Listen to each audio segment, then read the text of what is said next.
Bienvenue sur Malaika, le magazine de la femme africaine et chrétienne. Et aujourd'hui, c'est vraiment mon plaisir de vous retrouver pour une nouvelle émission avec un thème tout particulier que je vous invite à découvrir maintenant.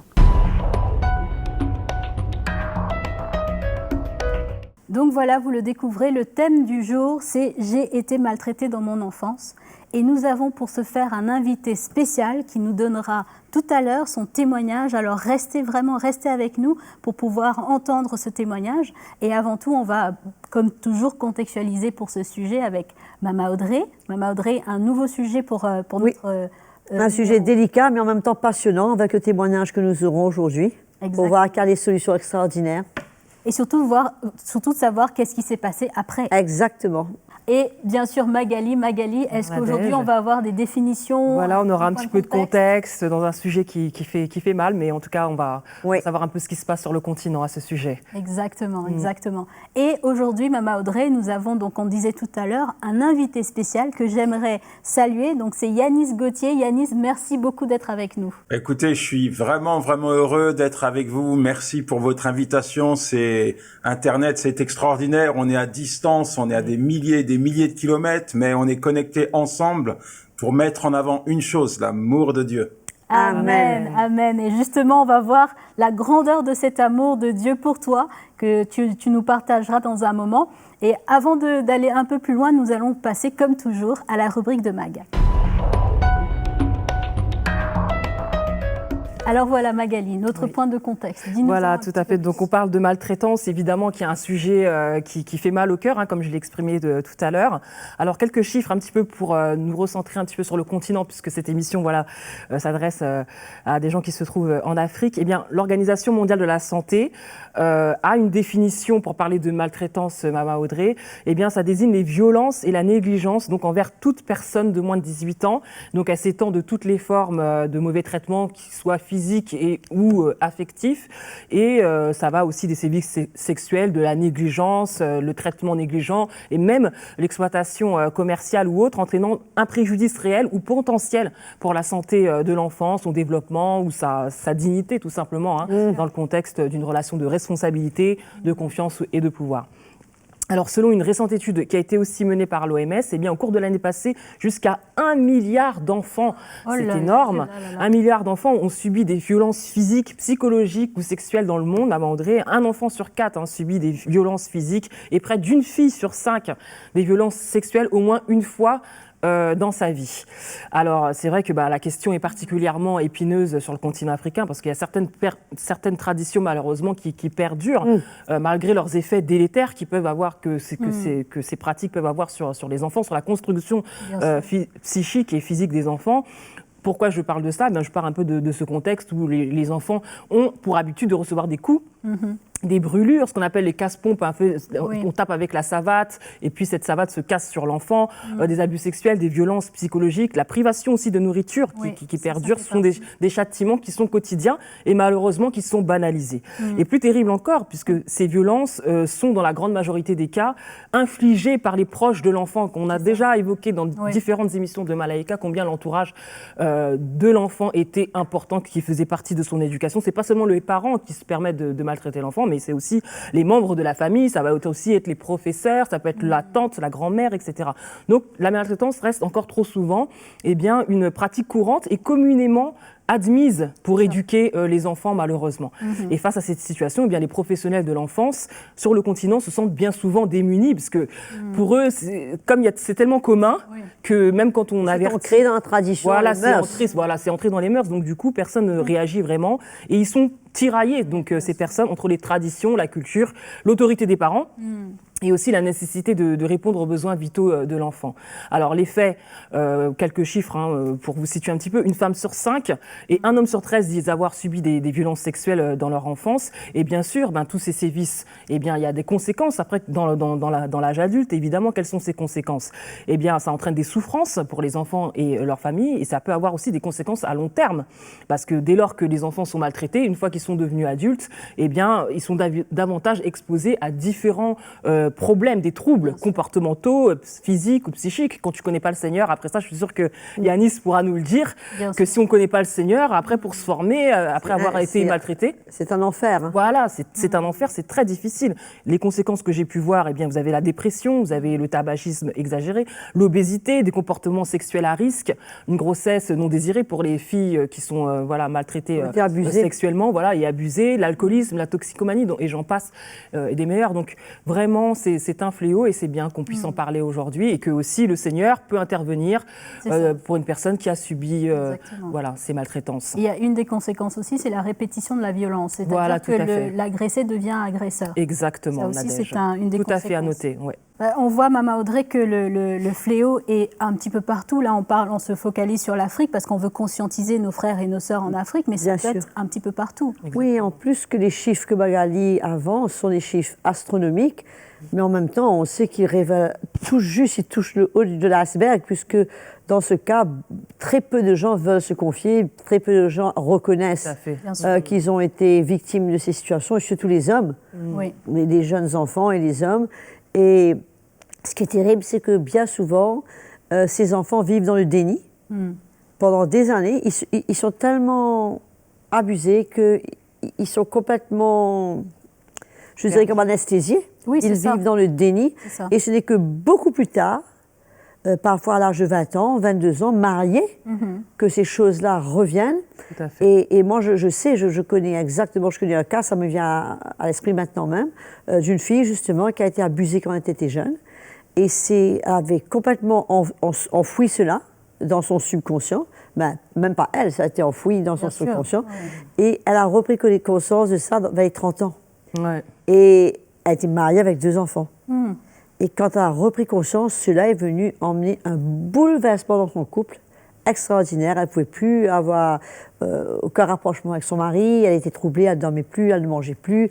Elle était très, très affectée puisque ça a surgi au moment où elle était quand même une mère de 2 enfants. Mais souvent, il y a des post-traumatiques, en fait. C'est ça, des résultats. Mais ça a pris des années pour qu'elle puisse s'en sortir et guérir et retrouver un calme. Et il y avait du non-pardon, il y avait de la haine, il y avait tout ce qui s'en sort. Justement, on continue dans ce sujet et on voulait justement savoir, Yanis, si tu peux, en quelques mots, avant de rentrer dans on va dire le profond de ton témoignage, juste nous dire en quelques mots, pour ceux qui ne te connaissent pas, qui est Yanis Gauthier aujourd'hui?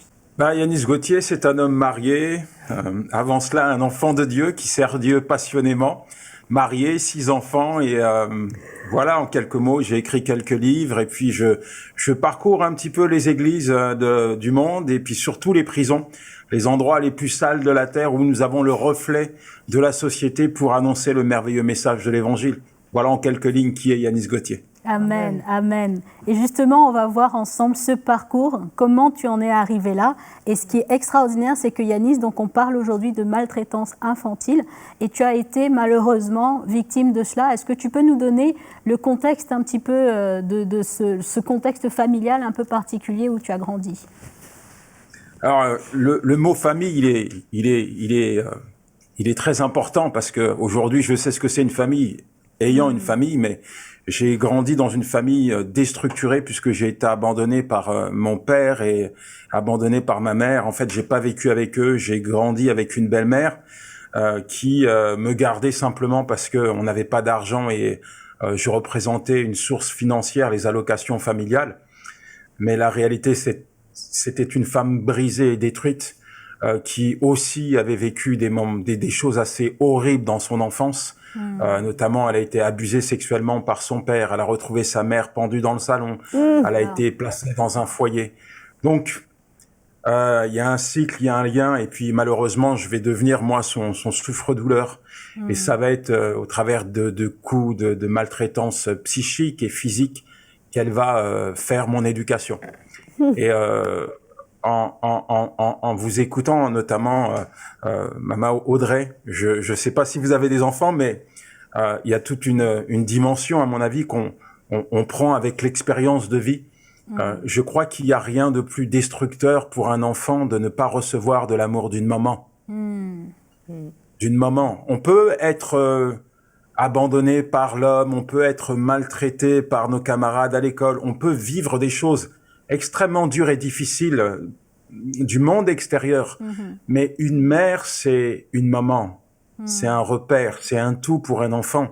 Et quand il y a cette cassure, quand il y a cette blessure, quand il y a ce rejet, ça engendre des conséquences désastreuses.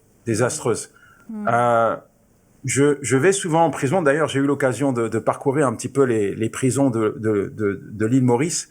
J'ai rencontré beaucoup de détenus. Mais quand on voit un détenu, on met souvent de côté son histoire. Et derrière un détenu, il y a un vécu. Et souvent, dans ce vécu, il y a une histoire, il y a une cassure, il y a un rejet, il y a une trahison, il y a un abus, il y a une destruction physique ou psychique. Et c'est ça qui a amené cette personne à devenir ce qu'il est aujourd'hui. Moi, quand je vois une prostituée dans les rues, je me dis pas qu'elle se prostitue par plaisir, parce que quand je discute avec une prostituée, souvent il y a eu un abus sexuel et il n'y a pas eu une dimension de guérison, il n'y a pas eu une intervention de la part de Dieu pour reconstruire cette personne. Donc elle est détruite. Voilà. Il n'y a pas eu de réparation. C'est ça, c'est ça. Il n'y a pas eu de réparation. Et justement, pour continuer sur ton parcours, Yanis, donc tu as eu à subir ces violences psychologiques, physiques. Tu as même eu, je crois, si tu me corrigeras par rapport à ton témoignage, à ne pas avoir à manger à la maison à ta faim, à dormir à même le sol. Est-ce que tu peux nous emmener un petit peu à revivre ces moments, juste pour comprendre l'ampleur de cette maltraitance? Moi, j'ai vécu dans une pauvreté assez particulière, parce que, je mangeais pas à ma faim, c'était un repas tous les 2 jours. Trouver quelques combines, je faisais les fins de marché, les poubelles pendant la semaine pour récupérer des aliments invariés, pour essayer de colmater mon estomac. Je dormais dans une chambre, il n'y avait pas de courant, il n'y avait pas de matelas sur un drap, où je dormais dans la cave le week-end quand ma belle-mère avait passé son temps à me tabasser à coups de poing et à coups de fil électrique. Et puis le milieu où je grandis, c'est un quartier, c'est une prison à ciel ouvert où il y a des dégâts pas possibles. Donc, mais encore une fois, c'est vrai que ça me fait mal, c'est vrai que c'est pas agréable. Mais quand de 0 à 15 ans, on construit son identité. Donc moi, mon identité, je la construis comme ça. Et pour moi, j'ai pas une autre vision de la vie. Donc quelque part, je pense que c'est normal. Finalement, je suis pas trop différent des autres, de ceux qui m'entourent. En tout cas, je crois que à cet instant, je crois en l'existence d'un Dieu, mais je me dis il y a des gens que Dieu place sur la terre pour qu'ils soient heureux, et puis il y a des gens qui placent sur la terre pour qu'ils soient malheureux. C'est mon destin. Wow. Je peux pas changer ça. Faut que je l'accepte. Faut que je compose même ma vie avec. Et j'ai construit mon petit personnage sur ces brisements intérieurs et extérieurs également. Maman Audrey, on voit comment justement c'est important cette émission pour que ceux qui regardent et peut-être qui sont en train d'être victimes de ce genre d'abus puissent réaliser en écoutant Yanis que ce qu'ils sont en train de vivre justement n'est pas normal, parce que comme on entendait, on normalise la situation quand on est... Oui, parce que quand on vit dedans, on croit que c'est normal pour tout le monde, comme Yanis vient de le dire. Mais moi, je crois que la grande clé aujourd'hui, Nadège, c'est quand on voit Yanis, la grande question, c'est comment tu arrives à pardonner. Puisque c'est évident que c'est quelqu'un qui n'est plus victime de ça, il ne vit plus, il n'y a plus les séquelles dans sa vie, et que c'est ça la plus grande victoire, et je crois que c'est ça la plus grande espérance, puisque si on est encore esclave de ça et qu'on vit ces situations, et que même on en est sorti, mais s'il n'y a pas eu ce pardon, s'il n'y a pas eu cette guérison intérieure avec le Seigneur, cette réparation, on ne pourra jamais s'en sortir libre. On pourrait être libre de la situation, mais la situation va nous suivre là où nous irons. Et sauf si le Seigneur intervient. Et je crois que c'est ça la plus belle partie d'histoire de Yanis, c'est que comme toutes les belles histoires, ils finissent par se marier, avoir beaucoup d'enfants et, et être bien et servir le Seigneur. Justement, Maman Audrey nous donne quelques éléments déjà de réponse, mais Yanis, justement, Maman Audrey le disait, le plus beau dans tout ça, c'est que tu as rencontré le Seigneur et qu'il s'est passé justement un miracle dans ta vie et tu es sorti de cet état où tu avais grandi, où c'était devenu un peu normal. Est-ce que tu peux nous parler de ta rencontre avec le Seigneur? Est-ce que ça a changé par rapport à ton quotidien de violence et d'abus? La première chose que j'aimerais dire, c'est que tout a un prix, hein, tout a un prix. Je me souviens d'une fois, on repartait de la Côte d'Ivoire avec mon grand frère. J'avais l'âge de 12 ans, même pas, je pense que j'avais 9 ans, mon frère avait 12 ans. Et on avait vécu vraiment un calvaire en Côte d'Ivoire. Mon père était incapable de nous gérer, incapable de nous éduquer. Et à l'aéroport, il nous avait dit papa arrive bientôt. Bon, c'était mon père, pas de souci. Et puis, mais si à cet instant-là, on lui avait dit que la prochaine fois qu'il reverrait son fils, ça serait 20 années plus tard dans un cercueil, je pense qu'il n'aurait pas tardé à accomplir sa promesse. Tout ça pour dire que quand on éduque un enfant de telle manière, il y a quand même des choses qui vont se produire. En tout cas pour moi, si je suis là en train de vous parler, c'est l'effet de la grâce de Dieu, parce que humainement parlant, ce qu'on a semé dans ma vie aurait dû me détruire. C'était une mise à mort, une mise à mort. Wow. J'ai été poignardé 5 fois, j'ai failli mourir, on m'a tiré dessus plusieurs fois, je suis devenu un drogué, je suis devenu un alcoolique. J'étais un homme brisé, un homme qui ne croyait en rien. Pas parce que j'étais méchant, mais parce qu'on avait semé en moi des choses terribles. C'était une mise à mort, une mise à mort. Alors quand je rencontre le Seigneur, je suis en prison. Mais je suis en prison, mais pour moi, j'arrive à l'apogée de mon existence parce que je suis là pour des vols à main armée, j'encours une peine de 20 ans. Et pour moi, c'est normal. Wow. C'est la vie, c'est mon destin. C'est comme ça. J'ai grandi dans un univers chaotique où on m'a laissé croire que j'étais destiné à vivre l'enfer. Mais, encore une fois, il y a ce que l'homme fait, puis il y a ce que Dieu veut faire. Et dans cette prison, dans ce contexte, il va utiliser la bouche d'une personne qui, en l'occurrence, est mon épouse aujourd'hui, pour me dire à moi que Dieu m'aime et qu'il est disposé à pardonner mes fautes, mes péchés, et qu'il est disposé à me donner un nouvel avenir. Et ça a été un point quand même important, parce que j'ai réalisé que finalement, tout ce que j'avais vécu de mauvais, etc., c'était pas le plan de Dieu pour moi. C'était absolument pas le plan de Dieu. C'était le plan de celui qui voulait me détruire, le plan du diable. Oui, on n'aime pas parler du diable, mais il existe et il veut détruire tout ce que Dieu construit. Et à partir du moment où j'ai décidé d'accepter Jésus-Christ comme Seigneur et Sauveur, dans ces ténèbres, la lumière de Dieu est entrée dans ma vie. Alléluia. Il y a comme eu un changement de direction, un changement de camp, un changement de destinée. Et j'ai vu Dieu reconstruire ma vie totalement. Amen. Amen. Quelle grâce. Alléluia. Grâce. Quel honneur, et c'est vivant. On ressent vraiment la grâce de Dieu, le vécu dans tout ça. Moi, j'aimerais, Maman Audrey, par rapport au contexte qu'on a entendu de Magali, de Maman Janine, juste pour parler aux parents qui ne réalisent peut-être pas l'impact que ça a sur l'enfant. Que dit déjà, juste pour remettre dans le contexte biblique, que dit la parole de Dieu par rapport à l'enfant? Je crois que, comme Yanis disait, la maman a le rôle primordial, puisque c'est elle le cœur de la famille. Comme il disait, on peut avoir vécu quelque chose de difficile, mais quand on rentre à la maison et qu'on trouve maman, il semblerait que tout s'arrange. C'est le baume sur le cœur. Aussi longtemps que maman joue son rôle de maman. C'est ça. Que maman, c'est très souvent, c'est un cercle vicieux. Je parlais dernièrement justement à une maman que j'aidais dans une famille défavorisée. Et sa fille est venue vers elle, une petite fille adorable. Je lui ai dit, mais dis-lui que tu l'aimes. Mais c'était difficile. Je lui ai dit, mais prends-la dans tes bras, quoi. Aime-la, prends-la, serre-la. Mais elle ne pouvait pas. Donc, c'est comme le vécu qui les empêche de dépasser ses limites. Donc, ça se perpétue entre maman, entre filles. Et il y a tellement de souffrance. Or, c'est même pas la peine de connaître la Bible, dans le sens de dire, je peux ne pas avoir lu la Bible.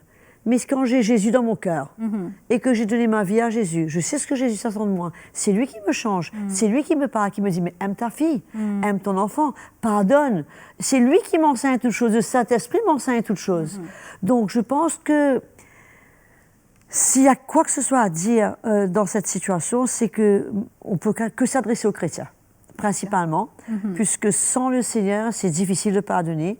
Comme Yanis disait, le Seigneur a réécrit une nouvelle page dans sa vie. Toute sa vie passée a été ensevelie et c'est une nouvelle page de sa vie qu'il a commencé. C'est quelqu'un de nouveau, avec une nouvelle espérance, avec un nouveau destin. Mais il n'y a que Jésus à faire cela. Exactement. Sinon, on traîne ses casseroles toute notre vie. Bien sûr. Et on n'est jamais capable d'en être libéré. On vit dans le non-pardon qui se développe en la haine et qui endurcit notre cœur. Ça va de mal en pis et on finit par être totalement plus emprisonné par l'ennemi. Peut-être pas dans une prison physique, mais emprisonné en nous-mêmes par l'ennemi. Et moi, je veux encourager, c'est la seule chose qu'on peut trouver à dire, c'est justement de chercher la grâce. Même si vous ne connaissez pas le Seigneur, trouvez la grâce pour pardonner. Demandez au Seigneur de faire quelque chose. Il n'y a que Jésus qui peut réparer ce cœur-là. Personne d'autre. Et surtout, c'est important de mentionner, Mama Audrey, que Jésus aime les enfants. Bien sûr. Et que ce n'est pas son cœur de voir un enfant être maltraité. Non, mais il est très en colère si on fait du mal aux enfants. Il n'est pas content du tout. C'est qu'on touche au cœur du Seigneur directement quand on touche à un enfant. Il dit d'ailleurs dans sa parole, laissez venir à moi les petits-enfants, ne les empêchez pas, parce que le royaume de Dieu est pour ceux qui leur ressemblent. Et quiconque est une occasion de chute pour un de ses petits-enfants, c'est mieux qu'ils mettent une corde au cou et qu'ils s'arrêtent plonger dans la mer. Puisqu'il ne supporte pas, puisqu'il aime les enfants, il aime leur innocence, il aime leur cœur, il aime leur simplicité. Mais malheureusement, sans le savoir, les parents détruisent la vie de ses enfants. Donc le parent, il est supposé être là pour protéger, pour aimer, pour sécuriser cet enfant. Et à 100%. C'est la première personne, c'est pas le gouvernement, c'est pas le pasteur, c'est pas l'église, ce sont les parents qui sont censés, dans cette atmosphère de la maison, emmener l'amour, emmener la sécurité pour les enfants, que les enfants se sentent bien, qu'ils se sentent en sécurité, qu'ils se sentent aimés. Et avec cette base, ils peuvent aller loin dans la vie. Bien souvent, les parents veulent que leur enfant accomplisse des grandes études. Mais s'il n'y a pas cette base, ils ne vont pas accomplir ces grandes études. C'est cette base qui va leur permettre de réussir dans la vie. Et aussi de pouvoir investir dans leurs enfants le cœur du Seigneur, la parole de Dieu, et qu'ils puissent commencer dès petits. C'est la première responsabilité. Non seulement d'investir la parole de Dieu, mais d'être des exemples. À quoi ça sert d'investir la parole de Dieu si je lui dis ce que Dieu dit, mais je ne fais pas ce que Dieu me dit de faire? Donc, premièrement, être des modèles pour leurs enfants, savoir qu'est-ce que demander, même de demander pardon à leurs enfants quand ils ont blessé leur enfant. Bon, tout le monde peut réagir mal, on peut passer à côté, être en colère, ça peut arriver de réagir. Mais ensuite, on rectifie, il n'y a pas de problème. Mais on ne laisse pas ça perdurer et dessus on construit, dessus on construit, dessus on construit. Et finalement, l'enfant, lui, il n'est jamais réparé, il n'est jamais restauré, il ne ressent jamais le cœur de ses parents ni du Seigneur. Quand tu dis de rectifier avec l'enfant, c'est-à-dire que le parent demande pardon, par Bien exemple sûr. Papa, excuse-moi, Jean, papa s'est emporté aujourd'hui, je t'ai dit des choses désagréables, je n'aurais pas dû. Pardonne-moi, mon garçon, j'étais un petit peu énervé, papa t'aime. C'est la base. Exactement. C'est comme ça qu'on restaure l'enfant et que l'enfant ne traîne pas toutes ses blessures. Sinon, c'est une accumulation. Et justement, je voulais demander à Yanis, comment aujourd'hui tu es de l'autre côté, si je peux dire, de la barre, c'est-à-dire que maintenant tu es bien sûr un époux et aussi un parent. Est-ce que de ton côté, tu as eu on va dire des changements dans ton comportement à avoir vis-à-vis de tes enfants? Et deuxième question, quelle est ta relation maintenant avec ta belle-mère, celle qui t'a élevée? En fait, j'ai écouté avec attention Mama Audrey, et ce qu'elle dit, c'est très pertinent. On sent qu'il y a du vécu, il y a beaucoup d'expérience, beaucoup de saveur dans ce qu'elle dit. Et c'est vrai que la plupart des gens qui ont été blessés, après, quand ils connaissent pas le Seigneur, ils s'érigent en victimes. Et ils trouvent toujours une raison de se victimiser. Ils sont pris en otage par leur souffrance d'hier, et puis ils n'arrivent pas à se projeter demain, ils n'arrivent pas à être un père modèle. Je bois pour oublier, je bois parce qu'on m'a fait souffrir il y a 20 ans. Je ne peux pas te donner d'amour, ma chérie, même si je voudrais, mais je n'en ai pas reçu dans mon enfance. Je suis ci, je suis ça, parce que j'ai eu ci et j'ai eu ça. Je crois que on peut pas construire sa vie en se victimisant au quotidien. Ce n'est pas possible. Ce n'est pas possible. Il n'y a pas d'avenir dans la victimisation. Et Dieu ne veut pas que vous soyez des victimes, parce que nous sommes des enfants de Dieu. Amen. Et en tant qu'enfants de Dieu, je crois que nous sommes appelés à relever la tête et à vivre les valeurs divines dans notre vie au quotidien. On n'est pas père, on n'est pas maman, on devient père et on devient maman. Mais par contre, comme il a été dit, notre cerveau a emmagasiné tout ce qu'on a vécu. On peut pas du jour au lendemain se dire on fait un reset et tout est effacé, c'est pas vrai. Bien sûr. C'est marqué. Il y aura toujours ces souvenirs du passé. Mais moi, ces souvenirs-là, je les ai gardés. Je les ai gardés pour une chose, pour ne pas les reproduire. Je ne veux pas reproduire ce qu'on a produit de mauvais dans ma vie chez mes enfants. Ce n'est pas possible. J'ai 6 enfants et ce que j'ai pas eu, je leur donne.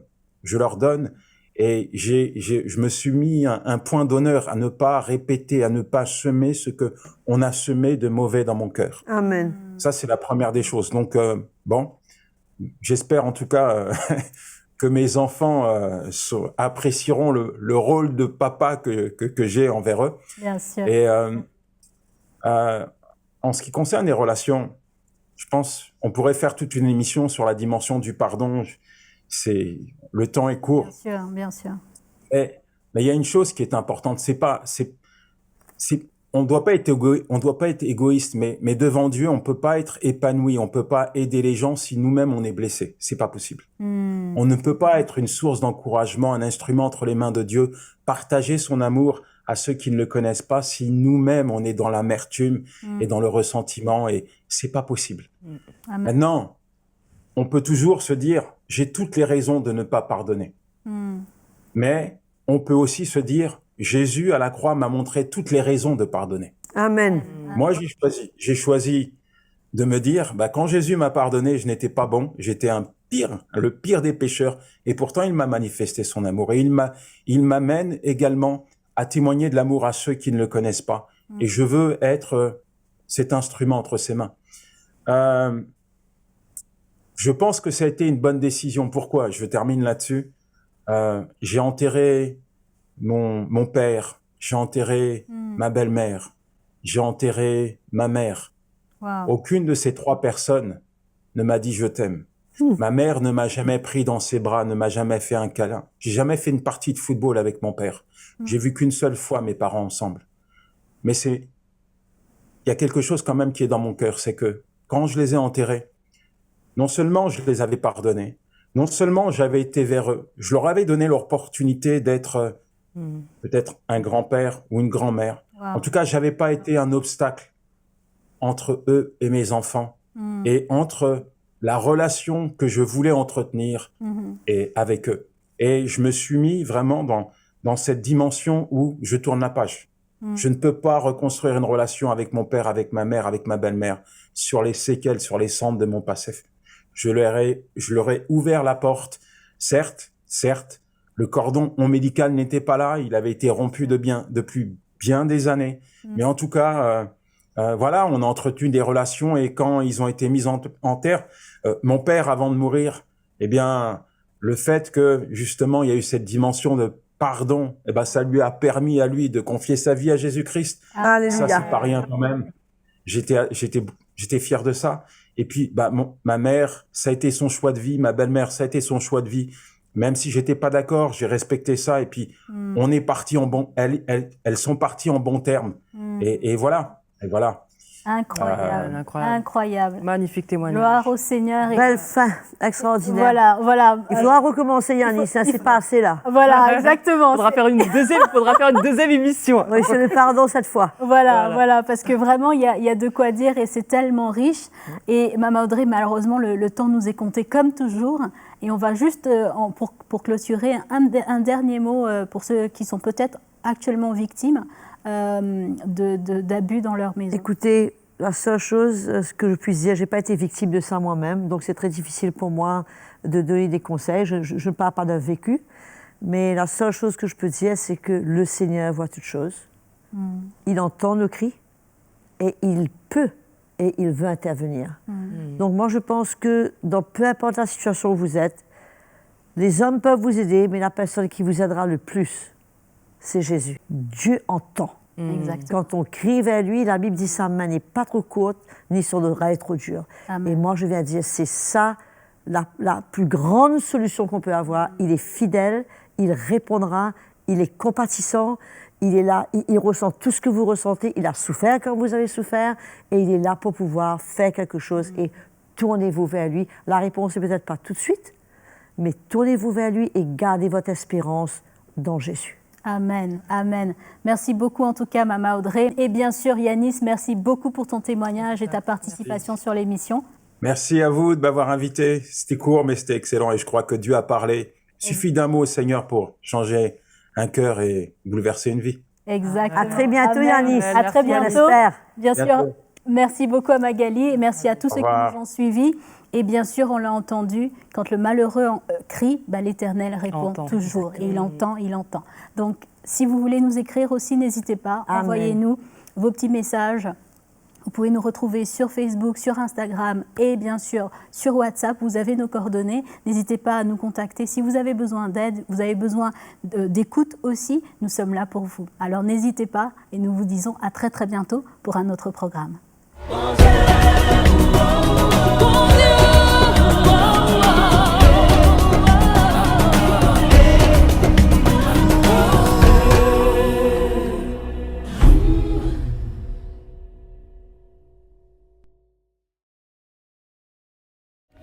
Salut à tous, merci en tout cas d'être là. Si vous avez été encouragé par cette vidéo, si vous avez été édifié par le programme Malaika, c'est très simple, APA. Aimez la vidéo, partagez-la autour de vous et bien sûr abonnez-vous, c'est le petit bouton rouge en dessous de votre écran pour être les premiers informés des prochaines parutions Malaika.